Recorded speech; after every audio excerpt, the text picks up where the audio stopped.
Everybody nowadays seems to have some form of mental illness, something inside of their brain that tells them, man, I am this. I am BPD. I have something wrong with my brain and soul in my chest, and I can't operate. I have personality disorder, and I'm neurodivergent. Everybody nowadays seems to be neurodivergent. Seems to be the common thing to be, almost a trend. Everybody has some big mental illness. Oh, it's so fun to be mentally ill. Oh, it's so fun to have issues that you can't control about yourself. Everybody assumes that it's some big trend, when in reality, that's not the case. I was talking to my friend recently, and he said, why is everybody mentally ill? And I thought about it really long and hard before I thought about responding to him. When I said, I think it's because we know now. He said, what? I said, it's because we know now. We know what these things are. Back in the day, they didn't know what it was. They just called you a creative. They said, oh my goodness. This man's a little bit strange. He must be possessed by a demon. He must be possessed by a ghost. Ah, I see he needs more booger sugar. Give him 16 cc's of cocaine stat. That's what happened back in the day. Nowadays, we can finally understand what it's like. And I got into a heated argument with him about it. It was very bad. But I'm beginning to understand that nowadays, everybody knows what things are. We have the most powerful device on the planet in the palm of our hands. You may not know what it is. It's right here. Some of you are watching this video on this very device right here. Look at this right here. Boom, that's Paul Blart and Mario. A lot of you may not know this, may not know small things about your life, may not understand what it's like to be a human being, but you do know you can learn and research what it means to be a person. You can figure out what's wrong with you. Why does my leg hurt? You can look it up. Back in the day, your leg hurt, you just thought to yourself, well, I guess I must have termites in my blood. I guess I better use some bloodletting. Oh, it must be the gods cursing me. Now, if you have a headache, you can take a magical pill.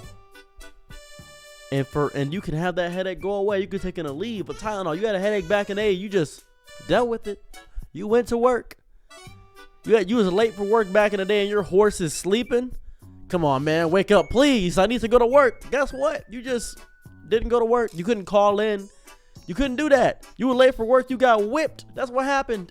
They were like, why are you late for work? Sorry, sir. My wife had a baby last night. Your wife is pregnant? I had no idea. Yeah, I thought, well, we don't have Facebook, so you didn't know about it. He said, well, good on you. You could just lie, and nobody could call you out on it. You know the sun is an oval? The sun is an oval? What's an oval? I have no idea what an oval is. There's no education back in the day. We had to discover these things. Everybody's mentally ill because everybody has always been mentally ill. The world is stressful. There's wars, panic, outbreak all the time.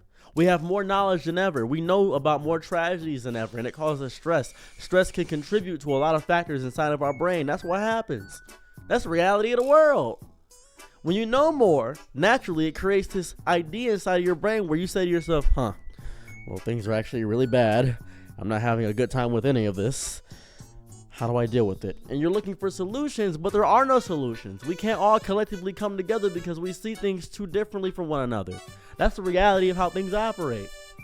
I know what you're going to say to yourself, man. How do we fix it? How do we fix the illness? What is the cure? What is the remedy? The remedy is a kinder world, but the world refuses to be kind because we exist on it. We just have the information of what we have. For instance, imagine you know you got shot. You're bleeding out every single day, but you can't take the bullet out. You can't take the bullet out because the bullet would cause more bleeding. So you allow the bullet to stay in there. The bullet becomes a piece of you, but you know you're not supposed to have the bullet inside of you. But it becomes a part of you.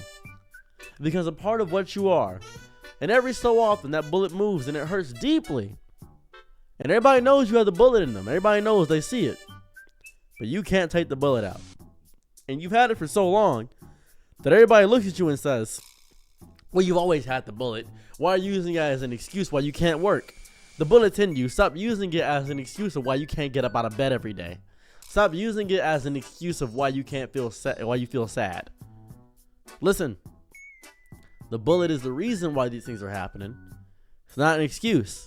It makes things a lot harder to do them, but it is just part of the reason why things are happening. Everyone is mentally ill because think of your parents. My dad recently discovered that he has PTSD.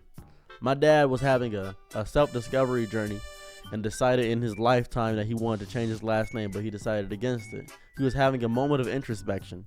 He may have something that's going on. He may have trauma that he never knew about. My mother recently discovered that she's too kind. She's too empathetic. And she's a covert narcissist. She discovered that about herself. She went to therapy. She goes to therapy now. A lot of men think therapy is for women. Therapy is for women. Huh? I'm not going to go to therapy. That's for women. Why would I do that? That's insane. And I say this with my whole chest. Therapy is for humans. To get an introspective analysis from an outside opinion upon the greater mind state within your soul and chest, to understand who you are as a person, to figure out the small pieces about yourself that you refuse to acknowledge. That's what you must do. I use my YouTube channel as a little bit of therapy to get my mind and thoughts out there, because when my brain is full, that's the instant I upload. Whenever my head hurts, I'll make a video. That's why you never not get a video from me. You get a video every day. This is important because everyone on this planet has something wrong with them. Nobody is truly neurotypical in true totality. Everybody says, oh, neurotypicals. How do you know that? I want to share a little story with you, and I'm going to get up out of here. One time, I had this friend, and every day he would approach me and say, hey, good day to you, brother. High five me.